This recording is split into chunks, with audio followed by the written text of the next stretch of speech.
So I want to start kind of with what bothers me most about silver. I've been long for more than a decade. I understand the bull case. The fundamentals obviously are very strong. But I also know that silver can be a brutal market. Like, for example, if you bought near like the 1980s mania high, you waited decades just to get back to even. Adjusted for inflation, you never really did. So after silver went from roughly 30 to over 120 bucks an ounce in less than 2 years, shortly after you were on the pod and you nailed the call, it then got hammered. What do you say to investors who believe in the thesis, believe in the fundamentals, but are scared they just bought another generational top? Yeah, I mean, I don't think that's the case at all, to be honest with you. I respect you saying that. The Bank of International Settlements came out and said what it really was, that when gold crashed, when silver crashed, it was done so largely because of what would be titled synthetic structural changes in the marketplace. What I mean by that, they said, look, every January, you get the rebalancing of the ETFs. Any ETFs that are especially levered ETFs, that get way out of whack as silver was moving higher and higher and higher and higher and higher through the last month of the year. These ETFs got wickedly out of whack, out of balance. Their prospectuses say that they must be within a certain balance. So the first 2 weeks of January is notorious for this with all asset-backed ETFs. The rebalancing is always going to be volatile. So we knew there was going to be selling there. At the same time, you had margin requirements on COMEX that went from roughly $15,000 to hedge 5,000 ounce contract as a dealer like myself, or a speculator buying a contract. 15,000 in your margin account would allow you to hold a 5,000 ounce contract, 5 1,000 ounce silver bars. Within a month of that happening, at the exact same time that they're rebalancing the ETFs, you had margin rates jacked up 300% to $54,000 to hedge that same amount. You don't post it, your account gets liquidated. So they're jacking up margins into the first week of January. When the ETFs rebalance, when the primary distributors across the globe all have to take in inventories. Now, that's something different as it pertains to the industry and premiums and whatnot. But basically what you saw was a flush out because you had nothing change whatsoever. And as that happened, Chinese demand, as an example, as silver was getting its teeth kicked in the months of February and in March, their silver imports in February rose 78% month over month. And by March, to a record of 836 tons in March that they purchased. That's 173% above the 10-year seasonal average. Year to date, the first quarter of the year, China imported 1,626 tons, and you multiply that times 32,150 to find out how many ounces that is. That's the highest on record. They're the second largest producer of silver on the planet. You had 39 million ounces of silver get on trucks and drive away. Drive away, in other words, left COMEX. They had like 25 or 6 million ounces delivered. 160% of what deliveries could explain alone left the COMEX warehouse. You're talking 2.9 million pounds.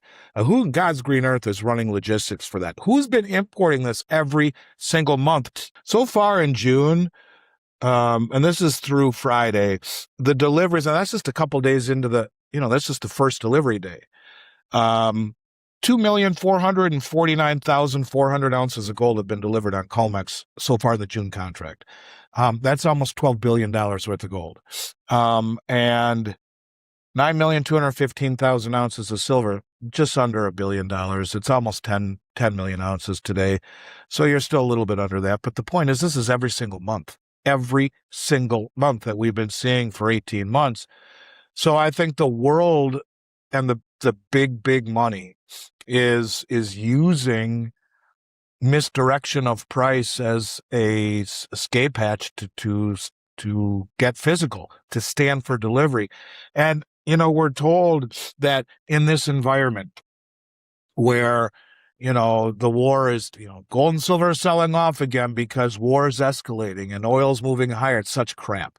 It's total crap because the prospect of peace fades again. So the broader implications are the Fed can't lower rates. So we're supposed to believe that the only way metals can move higher are lower rates. Well, why are we seeing higher rates? We're seeing higher rates because the world doesn't trust the dollar anymore. It doesn't trust our treasury market. So they're selling the 10-year, which is pushing rates higher.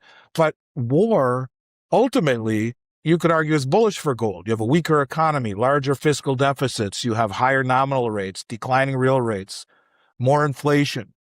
In other words, near term, fine, I'll agree with you, but they may be negative. But the macro setup, to me, continues to strengthen the case because it's not about the price. It's about, look at the flows, look at the deliveries. It's misdirecting. They're the very sophisticated, biggest money on the planet is misdirecting everyone through price. When you see these deliveries, these people do not screw around. These people are standing for delivery for billions every month. And I mean billions every single month for the last 18 straight months. Do you think they do this just for the hell of it? These are people who know where things are going. And I honestly believe you haven't seen anything yet. And the real issue to me is that London and New York are beginning to lack the capacity to deal with higher prices of bullion because the way that they've won this game for a very long time, and I think it was silver that was held down for the military-industrial complex because there's massive amounts needed in all the guidance systems of all of this military equipment, huge amounts. They're the ones, I believe, who have held it down. Why 8 Western banks have had the largest concentrated short position in any of the 1,000 commodities traded on COMEX for years. Why? This tiny little market. Why are they all concentrated on silver? That's the biggest question. But why I think they can't do it anymore is that they have their idea or their means of doing this was by diverting gold and silver demand into paper contracts and thereby containing prices. And they could do it with unlimited amounts of cash. But after decades of success, I would argue, man, that it's failing. And the reason is that demand for physical liquidity is now driving prices. This is partially a consequence of Asia, the Asian market selling of dollars for gold, but this has nothing to do with the retail market. This is all being done at the very, very highest level. And the flows around the world, to me, betray a price that has been held back and controlled by the Western system, and it's beginning to fail. Would be my 2 cents on that. Yeah, so I mean, you mentioned that even when you were last on in the fall of 24, that the system was starting to fail, and the price obviously reacted as you suspected it would.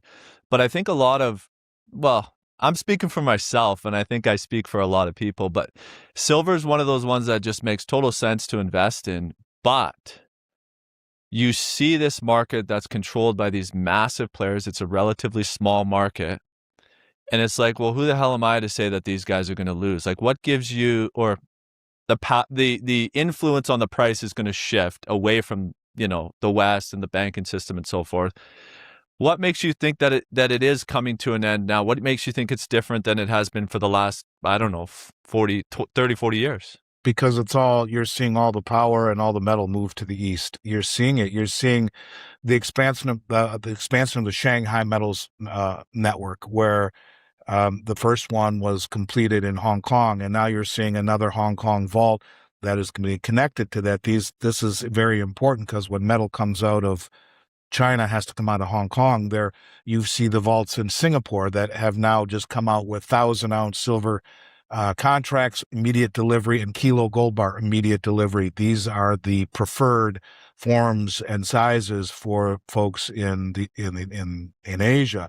You're seeing the new St. Petersburg market, the one in Mumbai, the one in Dubai. These are all growing, and they're all going to be interconnected.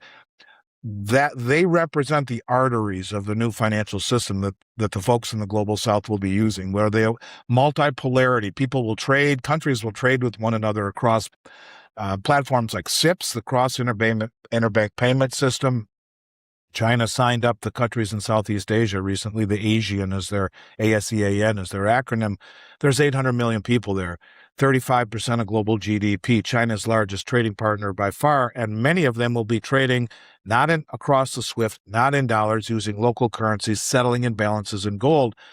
And you look at Enbridge and the growing number of countries signing up to the BRICS and to the Enbridge, and their Enbridge is operational, but they'll trade with one another with local currencies and settle imbalances in gold. And this expansion of the Shanghai network, the one in Saudi Arabia has just been completed. It is now operational. The next one is in the United Arab Emirates, who is a member of BRICS, who is now free from the constraints of OPEC, who is one of the main members of the Enbridge. They're one of the ones that actually developed it, along with China, Hong Kong, Thailand, the UAE, and then ultimately Saudi Arabia.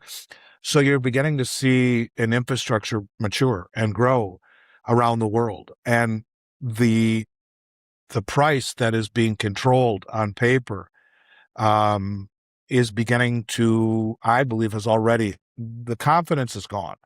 And they've been using it against us by standing for delivery. And if you look at the flow that's heading to China, it's exactly what they're doing. China has been posting about a 13% premium for Western price silver, over the Western price of silver, for over a year now. That's called arbitrage. Something of that significance would, like that, be done, as everyone would throw their money over there, deliver the metal over there, and that arbitrage would disappear. It's not. They're keeping it there, and that's why you're seeing the export numbers go to Asia, because the traders can't resist. You send 10 million ounces to the Shanghai network on what's called exchange for physical. You deliver it to Hong Kong Brinks on an exchange for physical COMEX contract, and have a truck pick it up and drive it to the Shanghai Metals Exchange at a $11 an ounce premium on the 10 million ounces. You just made $110 million, and off you go. That's what they are doing. That sucking sound you hear is them using the stupidity of the Western price against us. Now, at the same time, you have this administration that recognizes silver for being a critical mineral. We have yet to really see how that's going to play out. But I will tell you that the amount of deliveries coming into the country every single month for silver, and yet also the amount leaving COMEX, say a completely different story. I just think that the West, a system built on trust, has done a very good job at squandering the trust in these markets.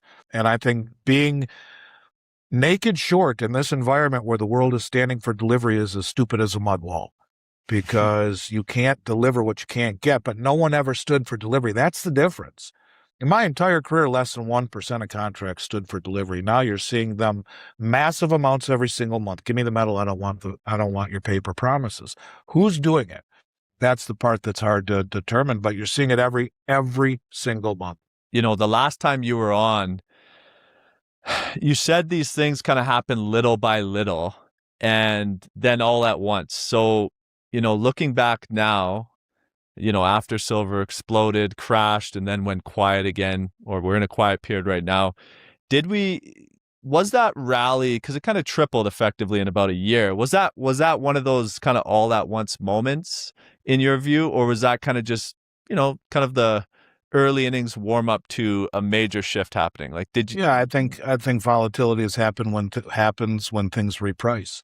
Look, no one knows what the real price is of any of these assets, because the West has controlled price setting forever and have been able to manipulate it to their own benefit. What has happened is that the countries around the world have become educated, motivated, coordinated, sophisticated, and wealthy, and they know what they're doing. And they're challenging the fact that no one ever stood for delivery or would dare challenge the Western hegemony, the way that the West prices things. It's happening now. And I think someone in this administration got to Trump and said, hey, we better do the same thing, or else. That the rest of the world is doing it. We need to do the same thing too. And you're seeing it by huge deliveries. I wouldn't be surprised if it was Secretary of Treasury Bessent, who is a self-proclaimed gold bug, who understands it. It can be the Exchange Stabilization Fund without congressional approval. You don't have to tell them you're doing it, but it's for national security. So no, I don't think that was the all-at-once moment. That was speculative froth in a market that went up and then came down and corrected.